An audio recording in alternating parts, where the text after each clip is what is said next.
Saudara-saudari yang terkasih, kita jumpa lagi dalam Pelita Hati di Yohanan Channel hari ini, Kamis 12 Juni 2025, hari biasa dalam Pekan Biasa yang ke-10. Bersama saya Romo Thomas Suratno SC dari komunitas SC Teluk Betung, Bandar Lampung, mendengar dan merenungkan sabda Tuhan, yakni firman Tuhan yang tersurat dalam Injil Matius, bab atau pasal 5, ayat 20 sampai dengan ayat 26.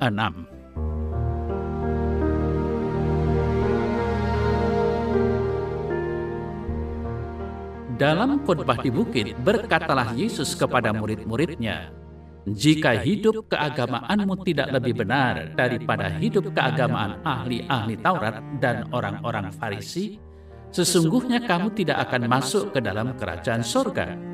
Kamu telah mendengar yang difirmankan kepada nenek moyang kita, jangan membunuh. Siapa yang membunuh harus dihukum.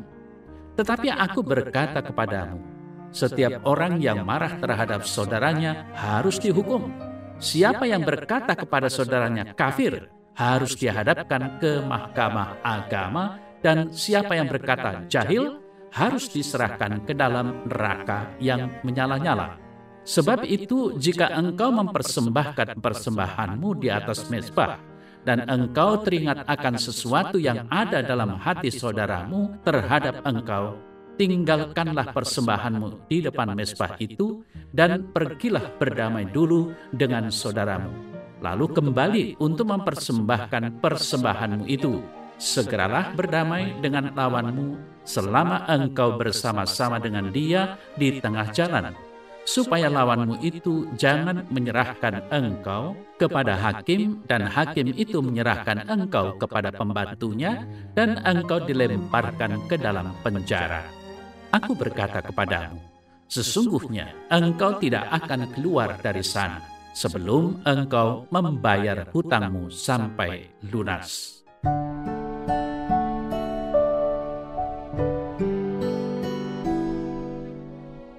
Saudara-saudari yang terkasih, membunuh berarti menghilangkan nyawa orang dengan tindakan fisik. Banyak kecaman ketika kita mendengar berita pembunuhan, pembegalan, hukuman mati, dan sebagainya. Karena perbuatan itu melanggar peri kemanusiaan dan merusak martabat manusia sebagai ciptaan Tuhan. Apakah membunuh hanya berhubungan dengan tindakan fisik manusia? Tuhan Yesus memberikan pemahaman yang lebih luas. Ia mengutip Keluaran 20 ayat 13, "Jangan membunuh, siapa yang membunuh harus dihukum." Kemudian, Yesus menegaskan bahwa membunuh bukan saja soal aktivitas fisik, tetapi sekaligus mengungkapkan kemarahan kepada orang lain. Begitu pula pada saat mengatakan orang lain sebagai kafir dan jahil.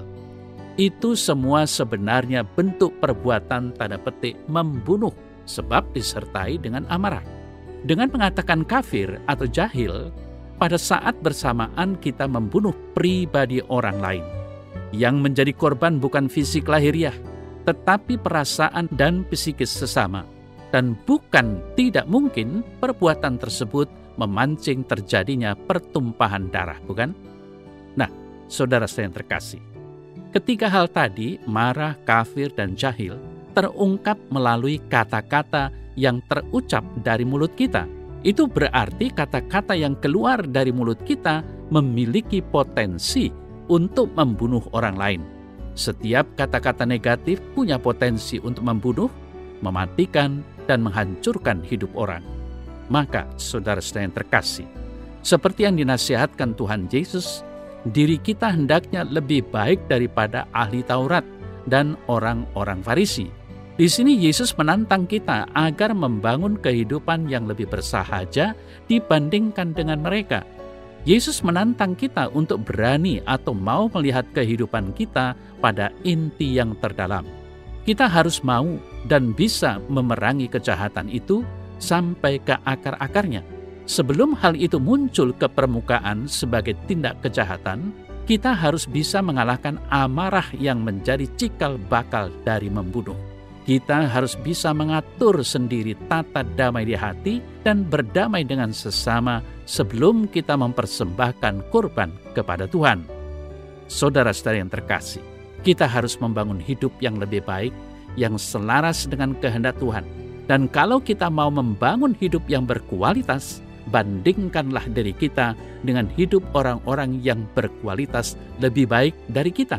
Sehingga kita dipacu untuk terus-menerus menjadi lebih baik dan lebih berkualitas sebagai orang beriman. Jangan hidup sekedar rajin berdoa dan taat pada perintah-perintah agama seperti orang-orang Farisi dan ahli Taurat, melainkan hidup berdasarkan kasih dan baik terhadap orang lain dan hidup dalam suasana damai. Damai terhadap saudara dan sesama, damai terhadap Tuhan Sang Raja Damai.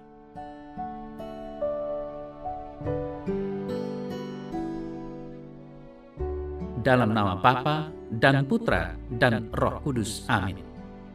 Ya Tuhan, ajarlah aku untuk memerangi akar-akar kejahatan yang ada di lubuk hatiku, agar aku mampu membangun hidupku dengan sesama menjadi lebih baik dan berkenan padamu. Amin. Semoga Allah yang Maha Kuasa memberkati saudara dalam nama Bapa dan Putra dan Roh Kudus. Amin.